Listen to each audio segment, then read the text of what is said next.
3월 16일 목요일 황장수의 뉴스 브리핑 시작하겠습니다. 황교안 대행이 어제 오후에 대선에 불출마하고 관리자로서 역할을 다하겠다라고 이야기를 했습니다. 뒤늦게나마 이런 결정을 내려서요, 더 큰 지금 망해가는 보수의 한마디로 추한 모습이 생기지 않도록 한 데 대해서 잘한 결정이라고 이야기하고 싶습니다. 사실 누가 보더라도 망해버린 박근혜 정부의 총리가 권한 대행을 맡고 있다가 이제 탄핵 이후에 그야말로 국가의 1인자 대행이 됐는데, 이걸 또 걷어치우고 대선에 나서서 그것도 가능성이라도 있다 하면 모를까, 가능성도 없는 선거에서 강경, 거부, 박근혜 대통령 지지 세력들을 끌어모아서 한 20% 안팎의 지지를 얻어서 낙선해본들, 그것은 보수의 발전이 아니라 퇴행일 수밖에 없는 겁니다.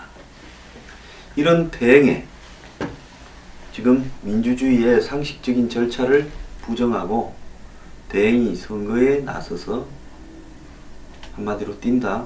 저는 그건 말도 안 되는 이야기라고 보고요. 또 자신이 대선에 나간다고 대선 날짜를 자기가 정하고 대선 규칙을 자기가 정하면서, 그러면서 유일호 경제부총리에게 대행의 대행을 넘긴다? 정말 세상이 웃을 이야기였습니다.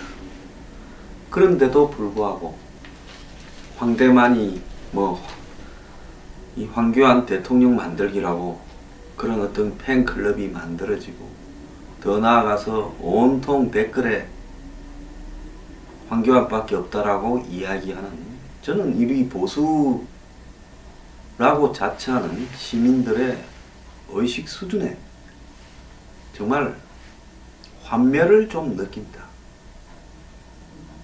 보수는 이제 한마디로 완전히 망해야 된다고 생각합니다. 원자폭탄을 맞아서 일본의 히로시마나 나가사키가 폐허가 된 다음에 다시 올라가는 이런 방법이 저는 보수가 살 수 있는 길이 될 거라고 생각을 합니다. 자기들끼리 아집에 빠져서 일종의 환상을 보고 있습니다. 세상이 어려울 때는요, 항상 사이비 종교나 종교적 광신, 맹신이 판을 칩니다.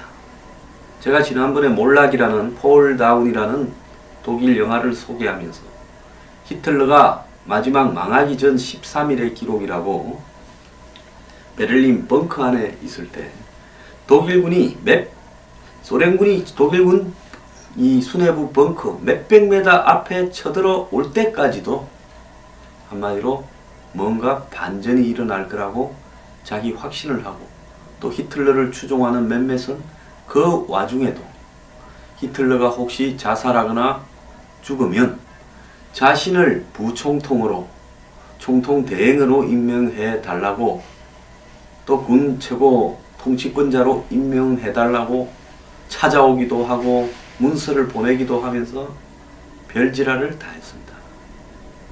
그 망해가는 정권에서 다시 후계자를 할 거라고, 2인자를 할 거라고 발버둥 치면서, 또 그 주변에 있는 몇 사람들은 결국은 히틀러가 어떤 방법을 만들어내서, 없는 군대를 만들어내서, 신무기를 만들어내서 이 기울어버린 한마디로 전쟁판을 이기게 할 거다. 그리고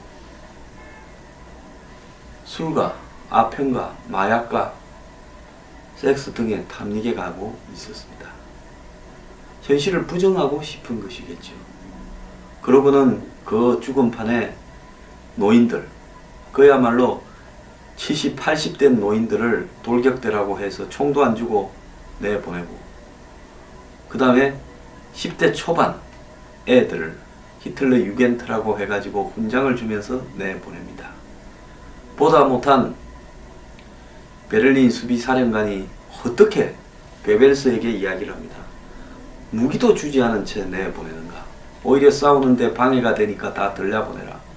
거기에요, 완장을 찬 SS 게시타포 이런 친구들은 반역자를 찾는다고 집집마다 돌아다니면서 목을 메어서 죽입니다. 지금 한국의 보수가 하는 꼬라지가 히틀러 몰락 때와 거의 비슷한 수준 아닙니까? 거의 비슷해요. 환상을 가지고 있다.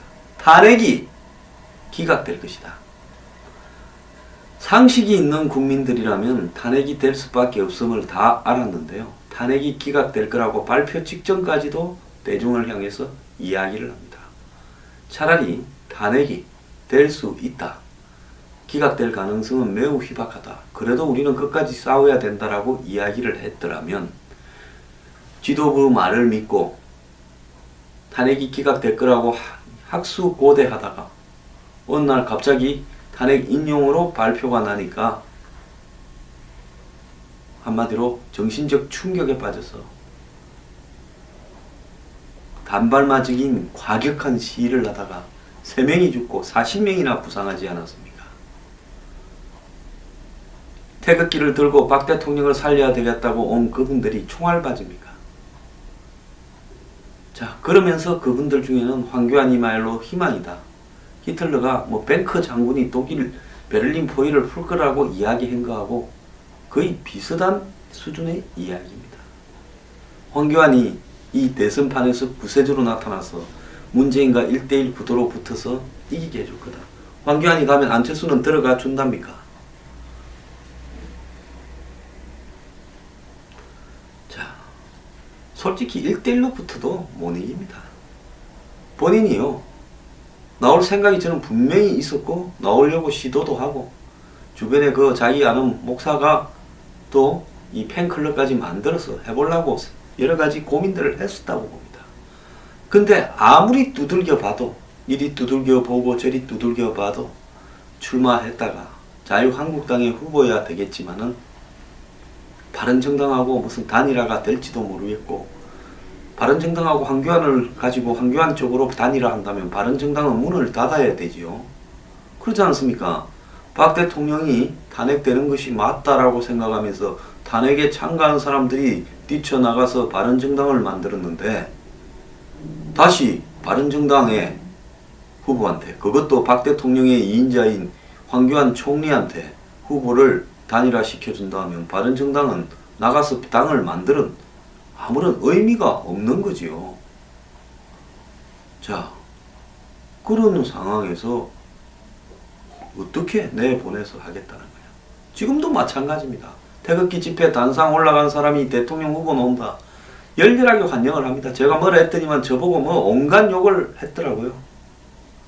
정신 차리고요. 꿈 깨십시오.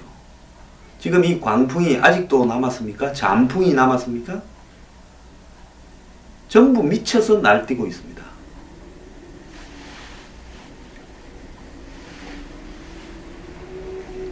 자, 홍준표 지사 나온다는데요.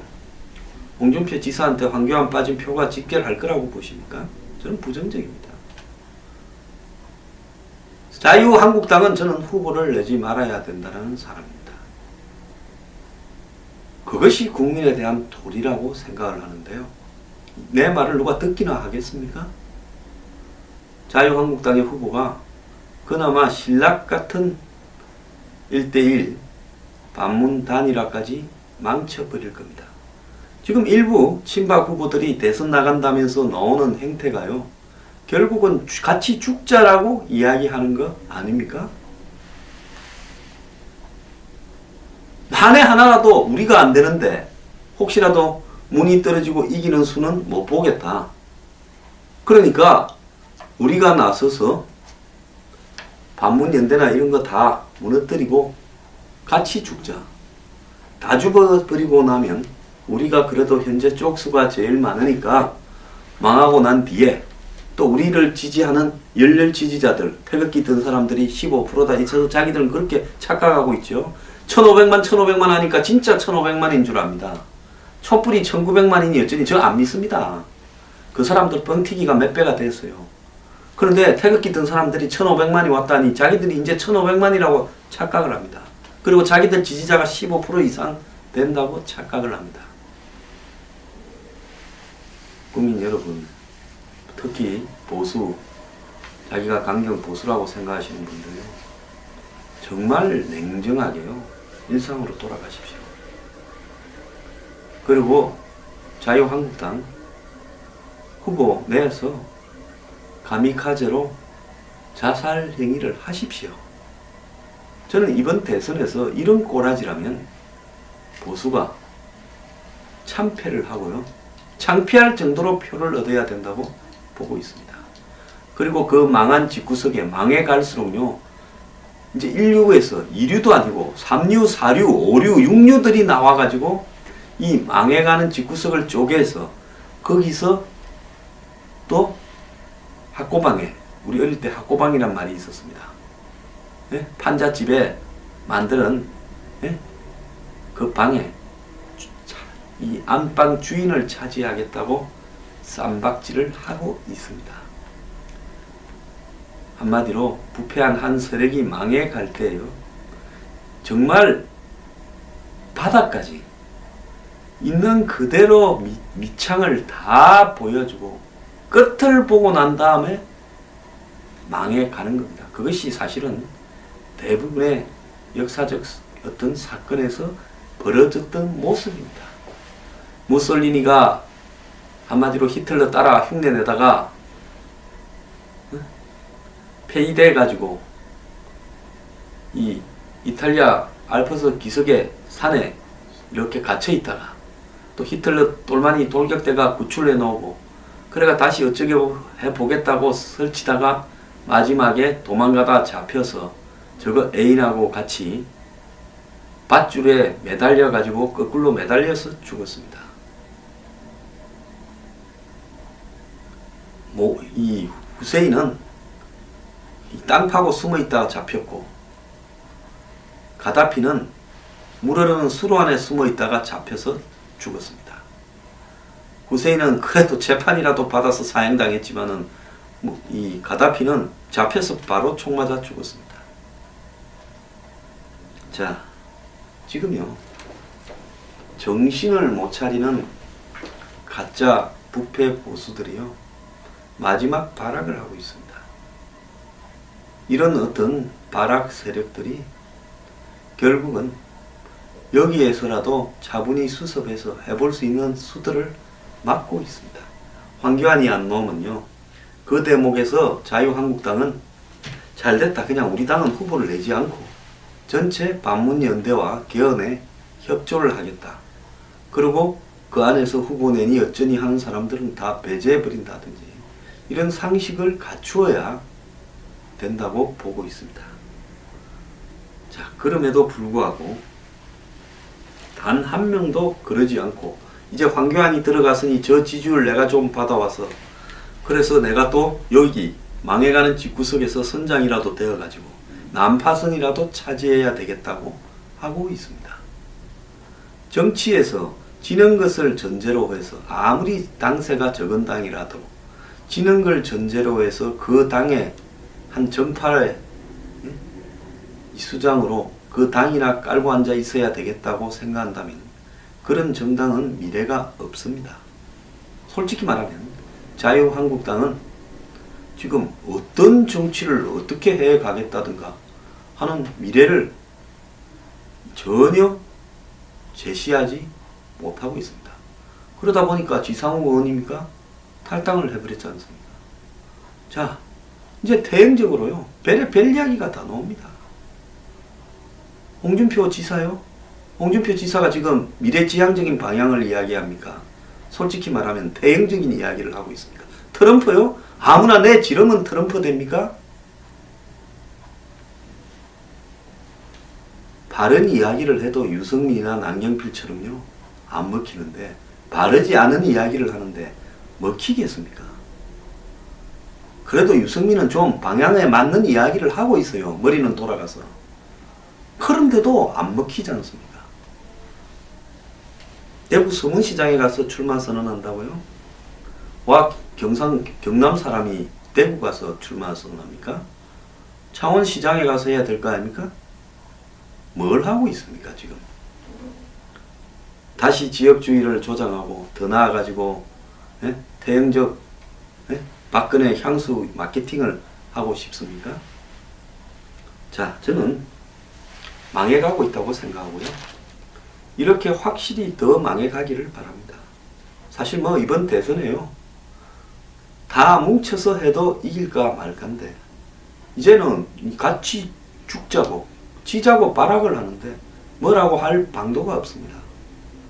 누가 이번 대선에서 한마디로 흙탕물을 튀겨서 전체 판을 죽음으로 몰아가고 있는가 잘 기억을 해야 될 겁니다. 그리고 그 세력은요, 다시는 정치판에서 얼쩡거리지 못하게 이번 대선이 끝나면 잘 기억을 해야 될 거라고 보고 있습니다.